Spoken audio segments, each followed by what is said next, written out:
Presented by KPS Recording Studio, Resna Bazaar. थोड़ी सा बखाई चढ़ी दुल्हन गुह लगे थोड़ी सा बखाई चढ़ी दुल्हन गुह लगे थोड़ी सा बखाई चढ़ी दुल्हन गुह लगे आगे लाजो में शरम देती सब के भूल गे लाजो में शरम आगे लाजो में शरम देती सब के भूल गे लाजो में शरम देती सब के भूल गे छौरी सब खाई चही दुल्हन गुह लगे छौरी सब खाई चही दुल्हन गुह लगे हीरोइन के देना कटवैने चीजू लगे हीरोइन के देना हीरोइन के देना कटवैने चीजू लगे हीरोइन के देना कटवैने चीजू लगे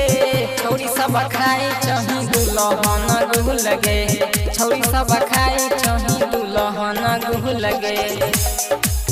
KPS Recording Studio, Resna Bazaar.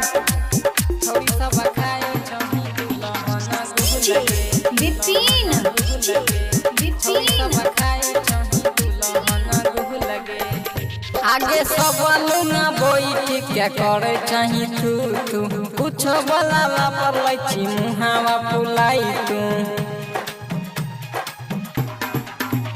आगे सब लुना बैठ के करे चाही तू कुछ बोलाला पर लैची मुहावा फुलाई तू ना जाने कहां से सीखल हीरू लगे ना जाने कहां से ना जाने कहां से सीखल हीरू लगे ना जाने कहां से सीखल हीरू लगे छौरी सब खाई चही दुल्हन गुह लगे छौरी सब खाई चही दुल्हन गुह लगे KPS Recording Studio, Resna Bazaar. छौरी सब खाई चही दुल्हन गुह लगे Vipin. सब खाई चही दुल्हन गुह लगे आगे कोना छोड़ी देले मधु खाइल सिखाई याद दोस्तन में देले ना हम हंसाई आगे कोना छोड़ी देले मधु खाइल सिखाई याद दोस्तन में देले ना हम हंसाई मोहन हर जाई कहो जइने सबे भूल गे मोहन हर जाई मोहन हर जाई कहो जइने सबे भूल गे मोहन हर जाई कहो जइने सबे भूल गे छौरी सब खाई चही दुल्हन गुह लगे